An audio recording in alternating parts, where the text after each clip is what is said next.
Nah, ini bisa dibilang terakhir sebelum Q&A, dua terakhir sebelum Q&A. Yang pertama itu, kan tadi aku udah nyebutin nih, what the good side of, or the advantage-nya kalau kamu jadi konsultan. Tapi aku juga mau ngasih perspektif tambahan terkait dengan the dark side-nya.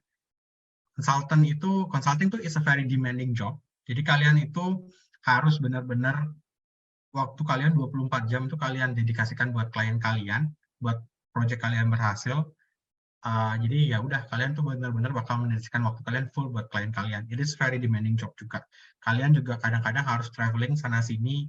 Kayak hari ini kalian di Jakarta, kalau misalnya tiba-tiba klien kalian mau ketemu kalian in person dan kebetulan klien kalian ada di daerah, misalnya kalian harus berangkat sore itu, biar pagi itu kalian bisa ketemu sama klien kalian saat itu juga.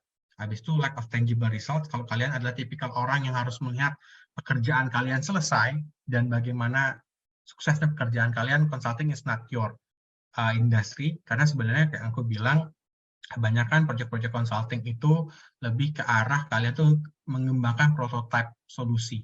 Jadi tetap aja solusi itu akan dilaksanakan oleh klien kalian, dan ketika kalian 3 bulan cabut dari project itu, solusi itu mungkin harus jalan 1 tahun, setelah itu baru kalian tahu apakah solusi yang kalian hadirkan tuh berhasil, tepat, atau enggak. Kayak gitu-gitu. Kalau kalian tipikalnya harus melihat hasil pekerjaan kalian, consulting is not the industries. Yang ketiga, project experience itu sangat tergantung dengan klien. Kayak yang aku bilang tadi, kalau klien kalian baik, overall perjalanan kalian dalam 1 bulan, 3 bulan, 6 bulan itu akan baik banget, akan menyenangkan kayak gitu-gitu.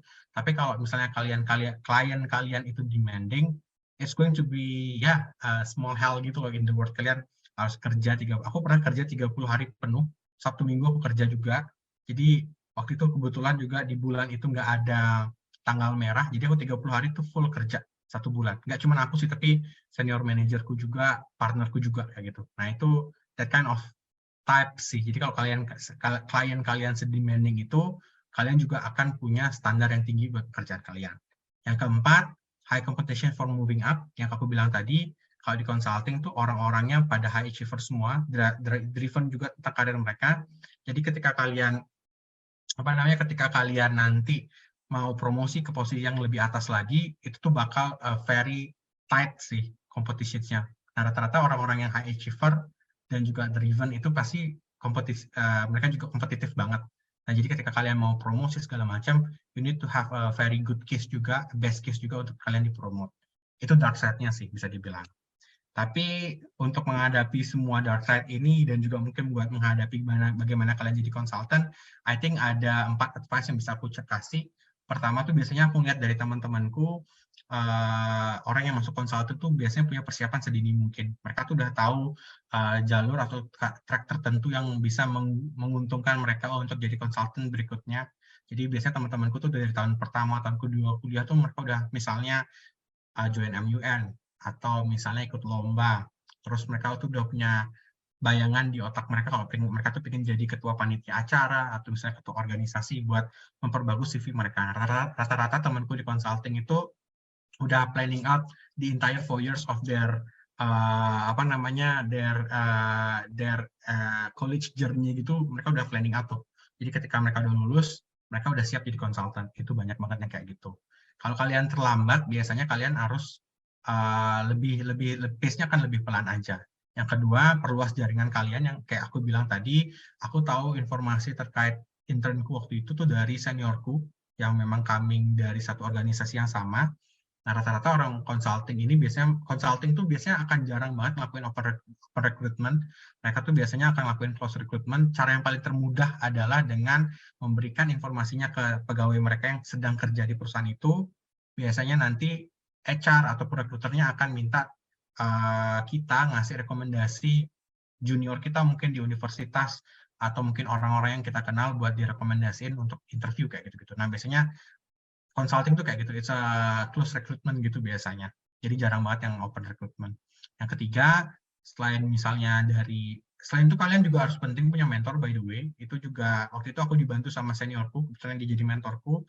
Dia juga yang jelasin proses consulting itu kayak gimana, case study interview itu yang disiapin apa aja. Jadi aku dapat informasi dari sana. Yang ketiga itu jelajahi sumber informasi lainnya. Nah, ini nih yang paling banyak ada di YouTube. Kalau kalian mau cari informasi itu ada banyak banget di YouTube. kalian mau latihan case study juga ada banyak banget gratis dengan case study dan juga penyelesaiannya di YouTube. Jadi kalau kalian mau belajar selain dari mentor, kalian juga bisa pakai website ataupun YouTube video segala macam yang bisa bantu kalian.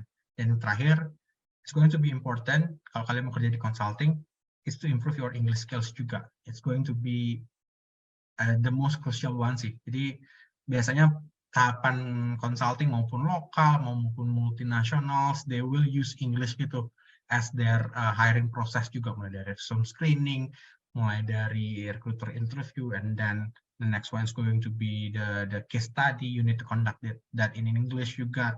Terus the behavioral interview, you need to conduct that in English juga. Jadi kalau kalian udah memenuhi 3 sebelumnya, tapi mungkin bahasa Inggris kalian masih kurang, so you need to improve your English skills sih dari sekarang. Kayak gitu. Jadi kalian bisa jadi whole package. Is there any different in terms of cara kerja kah? How you deal with the client from different country? Nah, ini yang paling pertama, you need to learn about the culture first.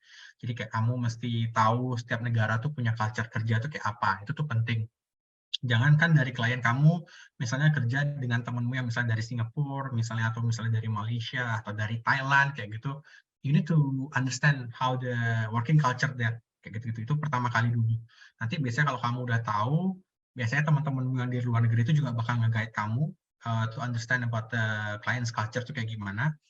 Jadi kalau misalnya let's say dari Eropa itu seperti apa, dari lokal itu kayak gimana. Kalau di lokal mungkin di Indonesia tuh lebih banyak kalau klien-klien luar negeri ya, foreign kayak misalnya overseas clients gitu, mereka lebih direct biasanya.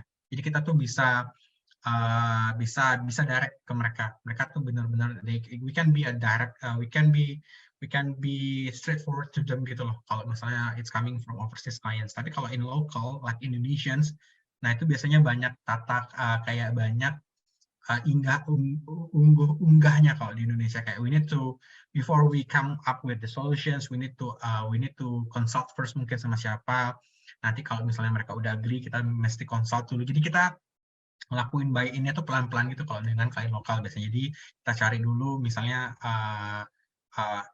VP di mana atau leader di mana. Kalau dia udah agree, kita cari dulu leader yang lain, kita minta pendapatnya, baru nanti mungkin kita bawa pendapat itu ke forum yang lebih besar lagi. So that's it. You need to understand the culture, you need to understand the clients itself. Jadi setiap negara, bahkan mungkin setiap negara, setiap orang, bahkan mungkin culture company-nya misalnya Indonesia banget, tapi kalau kamu lagi dealing with foreigner kayak gitu, kalian harus ngerti juga tuh kayak gitu-gitu. Jadi the beauty of working in consultant tuh, jadi kamu bisa understanding a lot of people at the same time kayak gitu tuh.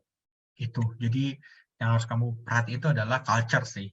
Nah, itu culture. Terus kita juga biasanya in consulting itu biasanya kita juga ada training juga to get the cultural context gitu di sisi clients ataupun dari sisi colleague kita. So yeah, I think that's going to be the differences and also how to cope with that differences sebenarnya.